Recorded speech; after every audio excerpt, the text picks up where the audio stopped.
Duelists. Today, we're getting freaky with Phantom Knights.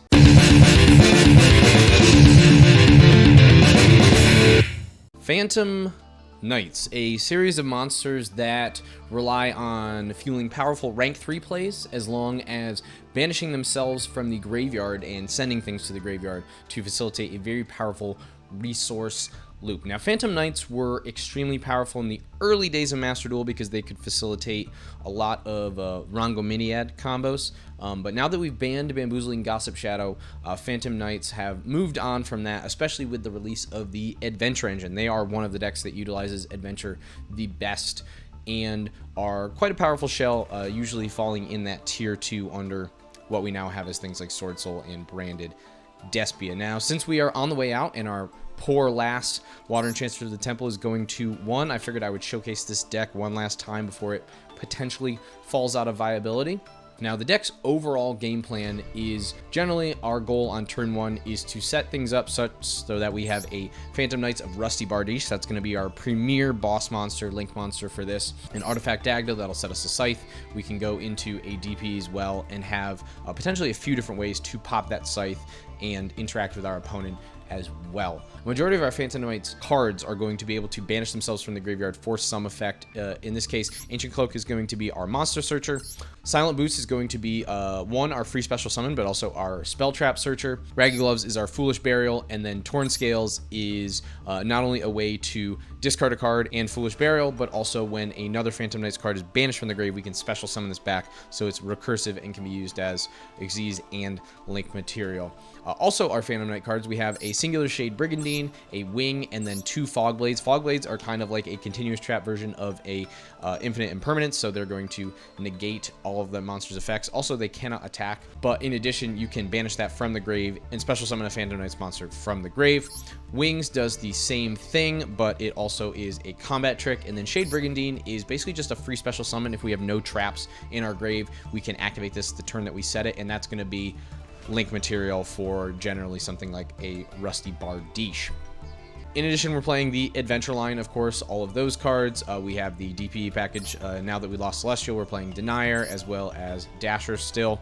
Conveniently, all of our Phantom Knights are warriors, so we can play Rhoda, just an incredibly powerful card, adds to our consistency, and just a few other power cards here as well. Forbidden Droplet, of course, being especially potent in this because we can send things and then banish them from the grave to either add, special summon, etc., whatever effect we really need to.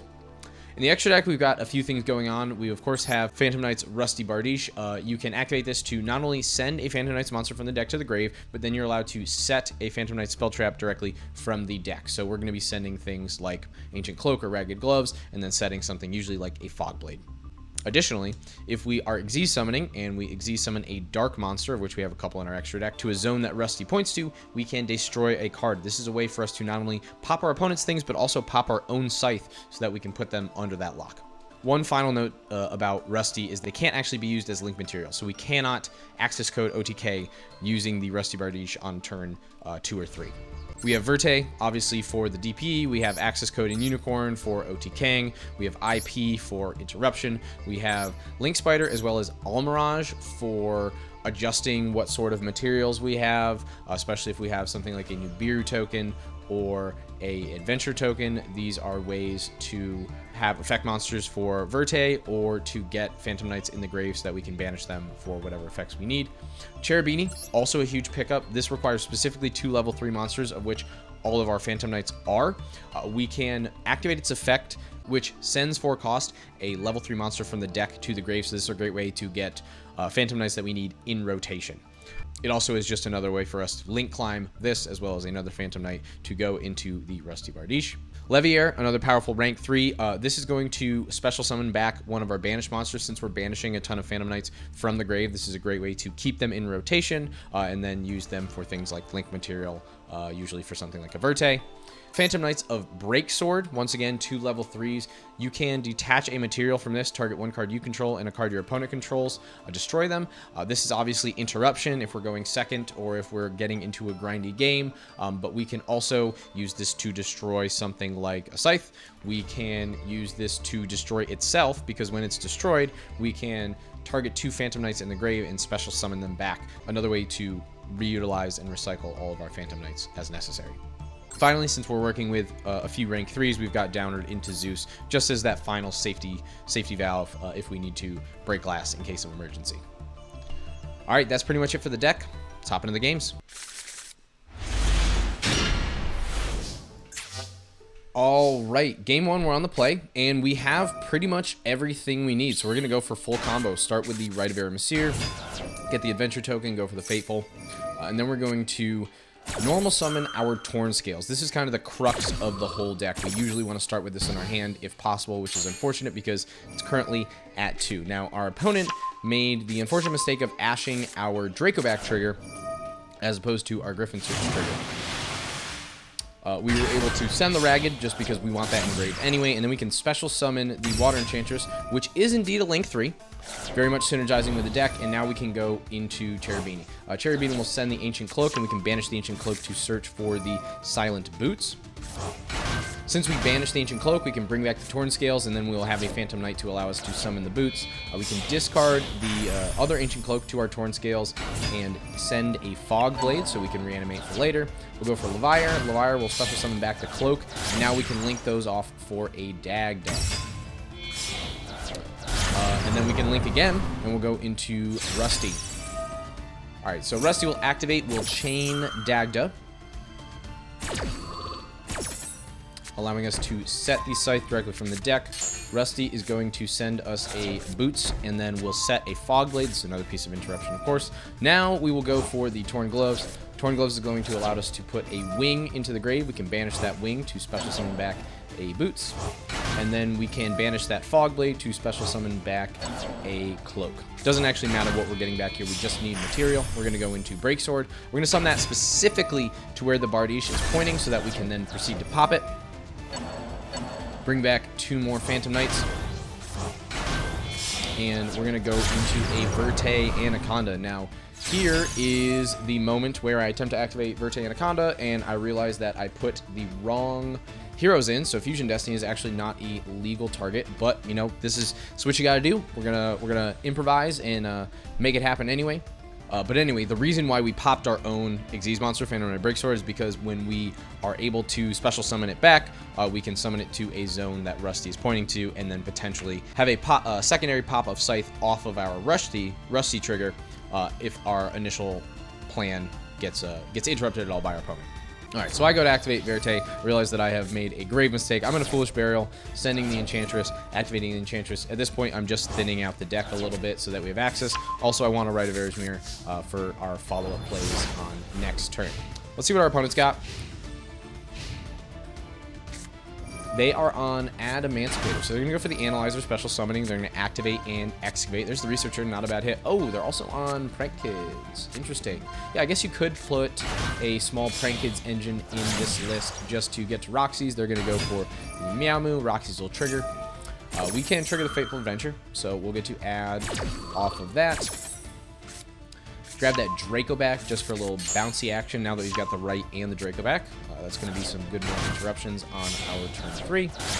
They're going to go into the Chicken. They're going to trigger Dropsies, gain 1,000, get another Roxy's. Now we can special summon the Seeker. Seeker's going to come out, do the excavating thing. See that O-line again, Animax C, and another Analyzer. They're going to go for the Guardian. So that's a negate, but they immediately Xyz it off for a Gallant Granite. Now, I think this is the time to go for the Fog Blade. I don't want that Granite to be searching, especially if you're going to get something like the Black Dragon, but they've got Hulk. Hulk is still legal. Only a few more days, my friends. Only a few more days. There's the O-Lion, and then they can actually go all the way into Underworld Goddess. Okay, so no Dagda for us, but we still can potentially pop the Scythe. It's going to be an uphill battle. They're going to trigger the O-Lion. O-Lion's going to get them a token. Now they can go into the Link Spider, and now they can... I'm going to go for the Phantom Knight's Fog Blade and try and summon back our Phantom Knight's Breaksword here to trigger the Rusty, but apparently Underworld Goddess has a lot more text that I have never read, so they negated that effect because it would special summon from the grave. Now they're going to eat our whole field, which is very unfortunate, but we have plays. We have plays. Let's not get too distressed just yet. Alright, set one and pass it back. Scythe's going to pop itself. Which will special summon it back, but this is the end phase, so we won't get that extra deck lock like we wanted. All right, Reinforcement the Army is great. Represents a bunch of powerful starters in our deck. First, we'll go for Banish the Cloak, get the Shade Brigandine. Once again, this is just going to be more material because we don't have any traps currently in our grave. I'm going to go for Torn Scales. They're going to activate the Goddess and say, no way, Jose. Unfortunate. We can go for the Right. Right will get us a token, of course. Now we can go for the Dracoback, equipped to the token, and use that to send the Goddess back to the extra deck. Let's get in Reinforcing, get a Torn Scales Part 2. We're going to set the Brigandine, and we can immediately activate it. And our opponent decides that they've seen enough. They're a little scared. Not going to lie, this was certainly not a guaranteed win. I think our best bet at this point was to go for Special Summon the Brigandine, Normal Summon the Torn Scales, and then go for something like a Unicorn into Access Code. We would have had maybe 2 pops and wouldn't have been able to do lethal, but our opponent would have been on only a singular card. That was probably the play. All right, game 2, we are on the draw. Opponent on Dragonmaid. They're going to Hospitality, Special Summon out the Parlor. Parlor is going to send a Tidying. Tidying will banish to Special Summon back the lore part that they sent off of the Hospitality. Now they're going to go for the Allure. It looks like it might be branded Dragonmaid. I'm going to imperm the Allure. I don't want to see branded fusion anywhere near this game. We'll negate the Allure, but they will still be able to link into Hieratic Seal. Okay, so they're going to be able to bounce. That's a little bit difficult, especially since we want to be doing token things. We're bricking a bit. We definitely wanted to see a Rhoda or a Torn Scales in the hand. They're going to go for Maxi, Royal Maxi. Ooh, that's disgusting. Well, we can at least activate the Adventure, get the Griffin Rider. We can pitch the Boots. Boots will allow us to at least search a trap, which will be some interaction. I was hoping that they would tribute the Seals, and we'd be able to call by the Grave, but they tribute the Allure. They are going to bounce our token. We still get the free Special Summon with the Griffin. They'll get a single draw. We can add a Draco back. Let's fire off the Boots. Boots will add us a Shade Brigandine. I'm just hoping to set up for next turn. We're going to attack over the Seals, but I'm hoping that we can set up for next turn and maybe do, once again, something like an Access Code sort of play with the extra material from the Brigandine. We'll set the call by and pass it back. Our opponent's going to go for Nurse. Nurse is going to target the Laundry. I'm going to elect to call by the Grave that. I'm hoping that this is maybe all they have. If they tag out into a big Dragonmaid during the damage during combat, I'm okay with that. So we will call by the Grave that Laundry, and our opponent scoops it up. They didn't have any follow-up. Yeah, like I was thinking, next turn probably would have brought up the Brigandine out, or potentially just used it as a chump if our opponent was going to do OTK things. And then we could have normal summoned the Denier and started doing a bit of linking off, though it was not looking super great for us, but apparently our opponent was in dire straits as well. All right, game 3, back on the play, and okay, we're going to go for Reinforcement. Our opponent's going to Dimension Shifter. Now, that's potentially the worst hand trap that we could have, so we definitely have to call by the Grave that way. Yeah, we need all of our cards in the graveyard, but we open Torn Scales, which is great. That is the bare minimum for us, really. And we can Reinforcement for Boots, which is going to be essentially full combo here. We can normal the Torn Scales, special the Boots. This is going to allow us to go into Cherubini, which is, of course, going to be able to send. We're going to send a Water Enchantress here. Water Enchantress can banish and get us the Right, and we can get Adventure Gaming. With the Right, we can, of course, get a token. We will activate the Adventure from the deck. Now we can banish the Boots. Boots is going to go get us a Wing. And our opponent's going to concede. Now, this was basically full combo, similar to what I showed off in the first game. That is a thing about this deck, is that even though the combos are very intensive, there's a lot of steps, and they're very complicated. They are just so long that sometimes your opponents just don't want to deal with them. We take those. We take free wins. All right. Last game, fast game on the play. We are bricking hard. Let's see what we can make happen. Adventure. Grab ourselves a Griffin Rider. We already have the Draco back, so we can pitch that. We'll go ahead and equip it. And we will special summon the Griffin.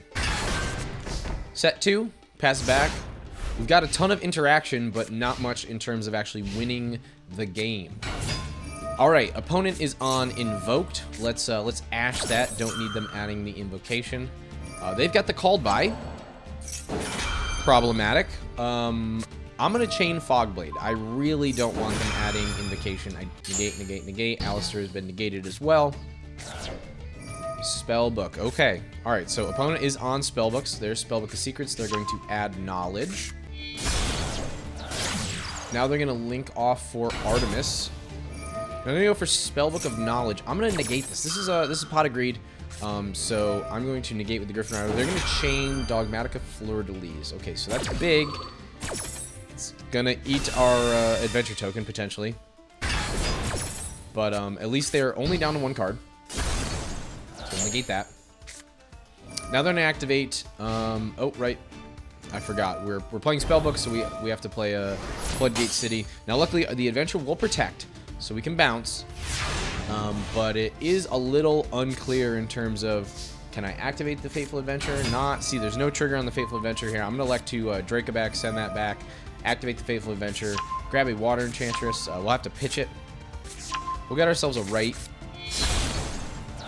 just so we have follow-up plays. We can go into a Link Spider. This is going to allow us now to go into a Anaconda.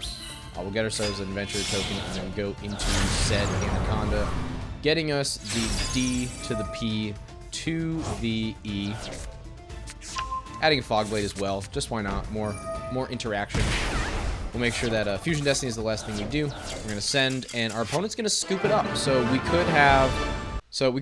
probably popped either, potentially the Fateful Adventure. We had gone through much of that line. I forget if we had another Enchantress in the grave to banish or not. Or we could have popped our Verte Anaconda, popped their Floowandereeze. Then we could have attacked over with that as well as the Adventure token over the Artemis. That would have been a little over 4,000 damage. And our opponent was on one card in hand. Yeah, it was looking pretty good for us. I think that was all right, especially given the pretty bricky hand that we opened with. And that's the deck, Phantom Knights. I have a lot of thoughts about this deck, so let's kind of break it down. I've got some pros and some cons. First off, the pros. This thing can grind through a ton of interaction. We have a ton of recursion. Everything that's in the grave represents potentially another card. We can just win with the Scythe Lock, and we are really good at making the Scythe Lock.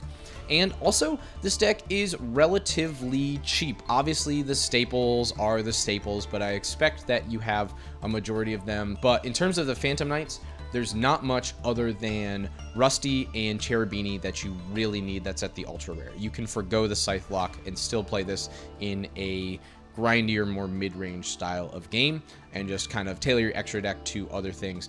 That's another huge pro, is that there's a ton of ways to build this deck. Obviously, I'm playing the adventure version. You can include DP with the Scythe. You cannot. Danger cards, as well as there's a few engines that are psychic cards that you can enable. You can play a Burning Abyss style of this, which even goes along with the Cherubini nicely. You can also go for a more strictly Phantom Knight style and play things like Rank Up Magic and go into the various Rebellion dragons, Arc Rebellion, Dark Rebellion, and Supreme Dark something. There's another one, I don't know. You know how Yu-Gi-Oh card names, they just add a bunch of adjectives. Unfortunately, there's a few cons that keep me from loving this deck. First off, the plays are long and complicated. We saw in that first game, just going through everything, there was somewhere between 25 and 30 steps, I believe. I'm not gonna lie, I was practicing that from a guide that I found online that was like, hey, here's your basic plays, like do this. And I had to practice for like an hour before I even recorded this video. Sometimes you just brick. We saw in that last game, the last two games even really, where it was a little difficult, and that's because the majority of our plays require us to open Torn Scales is basically like a necessity. Now, obviously, we have only 2 of those from the ban list, which a lot of people mock that hit, but thinking back to this list, I think that's a good hit. Obviously, this deck is not tier 1 anymore, so it doesn't matter, but from what they were looking at, Torn Scales is probably the hit. We do have Rhoda, which helps greatly. A few other ways to search if we can get a Cloak in the grave, obviously something like Foolish Burial. We need to open Torn Scales, and we also generally need to open some part of the Avenger engine, as well as potentially Boots. We need 2 level 3s on the board so that we can get to Cherubini and then kind of get our plays going, or we need one of the adventure cards. And now with Enchantress going to 1, that's going to be even harder. So I like this deck. It's fun to play if you are good at it and you know the lines and you can make a little magic happen when you don't open exactly the things that you need. Certainly super rewarding, but unfortunately I think it's just off of what it needs to compete with, especially with so many decks being able to have just as much follow-up with only 1 card, really. Let me know what you think about this deck. figured we would give one of the premier adventure decks a send-off, with adventure essentially being, I would say, probably this is the end of it. It's not going to see that much more play. Let me know what you guys think about it in the comments, and I will see you in the next vid. Jules out.